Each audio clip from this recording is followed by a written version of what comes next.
Hello and welcome to World of Tanks. As you can see, it's a very special day today for Wargaming and everyone in the World of Tanks community. It's the 2-year anniversary, and as you can see, they've done an excellent job on the 2-year kind of garage scene, I suppose, because this is obviously the garage. It's not much of a garage, it looks more like a bandstand with celebrations going on. Seems pretty empty. Looks like the tank's the only guy at the show. He's obviously blown up everyone from getting here. But anyway, let's see what we're going to be doing today. I'm not actually sure. By the way, I don't actually know what we're going to be playing it. But I know we're going to be doing World of Tanks. Not sure what tank yet. But anyway, let's just go over a bit of the stuff about World of Tanks. So, yes, it's the 2-year anniversary, which is great because it shows this game has had great success.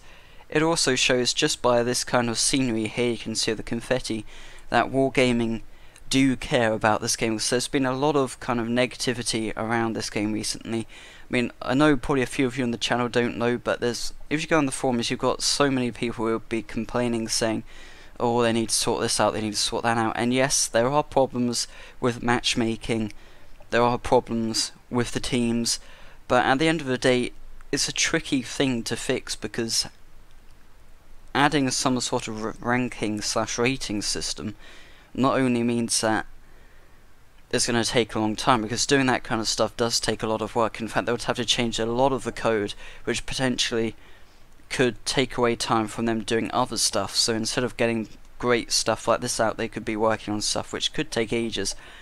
And again, on top of that, if they were to add in rankings, you never know, you could, if you're like one of the best, there's not be that many of you, so if you're trying to join a game, it could end up taking hours because it can't match you with anyone of the same spec, and in which case it'll probably just fall back to a different game and it wouldn't be any better, but who knows. But there we go, that's a bit of history about World of Tanks and what's going on with it. So anyway, before we do go into a game, I'd just like to say thank you to all of you that replied and commented on the video I did last night. I didn't really want to kind of moan, I'm not sure if I did, probably did, but I'll just hope it's kind of giving you an insight into what I've kind of planning to do and such.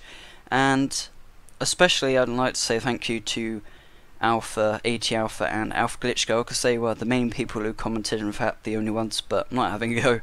But basically, I do really appreciate the advice. As I said, I don't mind if it is like saying, like AT Alpha said, I need to put more enthusiasm, more energy into the commentary. I mean, I don't mind that because it's like good criticism and it allows me to work from that. Now, the problem I have with kind of that kind of stuff is that as a whole, I'm generally not a very enthusiastic person. But the thing is, again, when I'm playing on my own, it's not as easy to do that without sounding slightly odd, in a sense. But what I am planning to do is, I'm not sure when or how until I get my GCSEs over, but I'm hoping to do more Minecraft events for subscribers, like PvP games, all sorts of other stuff, and possibly actually look for a partner that I can play games with and record. Again, I'm not sure how that will work until after GCSEs, and even after that, it's very hard to plan, of course, if you don't like have direct contact with them all the time. It's kind of like, well, it's hard to organise when you're going to do the episodes, because one day they could be busy, the next day you could be busy, and if you don't tell them, then it all gets out of hand. But anyway, I am planning to do something like that, because I think to have a good partner on this channel would be great, because as a whole, I mean, just look at it in this perspective. You've got OMFG Kata, you've got Total Biscuit / Halibut, and the Yogcast. The Yogcast are a group of loads of people, and they are technically the most successful YouTubers. And I think that's partly due to the fact that there's more than one of them, and they're often more entertaining to listen to and such. But anyway, let's move on and do a quick game. Not sure what I'm going to go in. I have a feeling I might go on the Hetzer or the M4. I don't know. In fact, I'm just going to go into the B1 just for a bit of a laugh. This could be fun, but I'm not sure. You're probably thinking, why am I going to B1? Why not really? Because it's pretty much one of the worst tanks. Well, it's not the worst tank. Some people like it, some people hate it. But we are at the top, obviously, but this thing does get ripped apart. The armor values look nice, like 60mm, I think. And yes, you would kind of expect to bounce a lot off that, but you really don't. It's pretty awful, actually. The gun again, 37mm, absolute garbage. Can't penetrate anything. I do say that, however, but I did keep kill a tier 7 in this. Not sure how, but I was hiding in the bushes in a game with Witrion, and basically I was on very low health. I was shooting at him, he also didn't know where I was, so I was just like kept on shooting at him. Loads of them bounced off, and I think eventually after like shooting so many times I must have just managed to hit him in the right place, and that of course killed him. And probably in like the little bit down there would have said, this guy killed by B1, and everyone's like, oh, how did you do that, kind of thing. I probably actually do have a replay of that, but I don't know. But anyway, this game is in celebration of the 2nd anniversary of World of Tanks. So I didn't actually end up doing that car competition. I probably should have done, because you could have won some good prizes, and I know you didn't even have to have won as well, which was kind of a bit stupid for why I didn't join or submit something for that, because just for the submission I think they gave you some pretty nice stuff, because obviously it does cost money to send stuff over to France. It's probably like a couple of pounds actually, so I didn't get around to that. But again, I probably wouldn't have made anything that great, because my art is rubbish, as you can probably tell from most of my thumbnails. In fact, I haven't really got around to doing many thumbnails lately due to other stuff going on, and the problem is most of my thumbnails are just based off other like logos and stuff, so often they don't look too bad. But if you've looked at my channel artwork, you'll know what I'm talking about, unless you think it's good. I mean, it doesn't look particularly bad, but that's only because I put a filter over it, and it looks quite cool, but there's no skill involved in that at all. It's just like clicking a ton of buttons. But anyway, in the B1, as you can see, very slow thing. And this is what I hate, the size of this thing. Completely flat. Okay, the armor value is nice, but shooting at flat armor, it's not hard to cut through or penetrate through. And if you get shot anywhere on the sides, it's going to do a ton of damage, and probably take out quite a few crew members as well, because it's like just completely flat really, which obviously isn't too good. Now I'm going to try and hit that guy. He's got a howitzer, which probably means that if he does hit me, and for some reason howitzers always hit me. No matter what tank I'm in, you kind of think, oh yeah, he's got a howitzer from that range, don't need to worry about him, he can't hit me. Instead it's like boom, one shot kill. Although having said that, I'd probably bounce off. So I've had hetzers with the 105 bounce off a couple of times, which I suppose if it didn't, it would be pretty awful. It would make the B1 completely rubbish.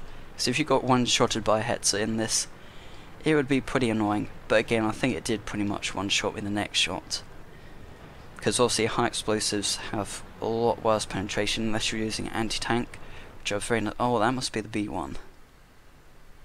It's obviously got quite a good camo value. I didn't know it did. What is going on there? I've just seen that T-57, he's killed 2 of them. I do not know what it's done. He should be blue really, because he's like a team killer, but I don't know what he's doing. But he's obviously -2 kills for his 2-year anniversary. He's obviously not happy about something there. It seems a bit weird really. I have no clue what he's done there. Oh, there we go, he did kill a Covenanter. Again, I say this gun's bad, but yeah, you can penetrate light tanks, and yeah, the damage is rubbish, its penetration is rubbish, but again, it does damage some things, and now that's probably like a T-28 or something, which I'm kind of doubting I can penetrate. Oh yeah, I probably can penetrate it. Now, you probably saw 220 damage then, but that wouldn't have all been me. That would have been someone else hitting it at the same time. So being shot at now had a bounce, but it's not going to be long until we're going to start taking some damage. So that's the B1. I don't know why I'm getting no support here. Now, the problem with this is we've got 2 B1s with equally awful guns, and we just cannot penetrate each other. It's like 2 B1s, they're kind of pretty strongly armoured for what they have. It looks like we probably lost this game. He's just going up there thinking, yeah, let's just capture it, which he's going to successfully do, unfortunately. But at least we can get some stuff in there, maybe shoot this guy. How did I miss that one? I'm not sure. Getting a bit of FPS drop there. But anyway, again, that's probably an example of a bad team. I can't really say, like, I can't really complain to myself then, because effectively I was probably the only one actually trying to get our base back, but there you go. It was a reasonably good game. I mean, we would pretty much kill them. That's another example of where everyone just abandons the base and you lose. But there you go, that's the B1 as well, showing you that. Not great, obviously, I didn't do particularly badly, but yeah, it's not a great tank as a whole. Let's just look at the spectacle here. So you can see, bring all the nations together. I think that's Turkey, Spain, I don't know what that is, Turkey again, Brazil, Canada, USA, France, Germany. I don't know what that is. I do geography as well, so why I don't. Now, I do recognise that one, but again, I'm not sure what that one is. It's like Algeria or something. I don't really know. That can't be Italy though, because it's got that logo there. Also Great Britain, though, that one. Anyway, thanks for watching the video today, guys, and I'm hoping you're enjoying the celebrations for World of Tanks. I was actually hoping I would have something a bit more than just this like kind of new garage scene. I was hoping maybe with a complimentary tank, or possibly 5 times XP, but I don't know, maybe that will come at the weekend, who knows. Maybe they're preparing for that, I'm not sure what they'll be doing. I'm kind of guessing, it's obviously Thursday today, so possibly at the weekend they're probably going to have some special stuff going on then. But anyway, thanks for watching, guys, hope you enjoyed the video, and remember to like and subscribe. See you next time.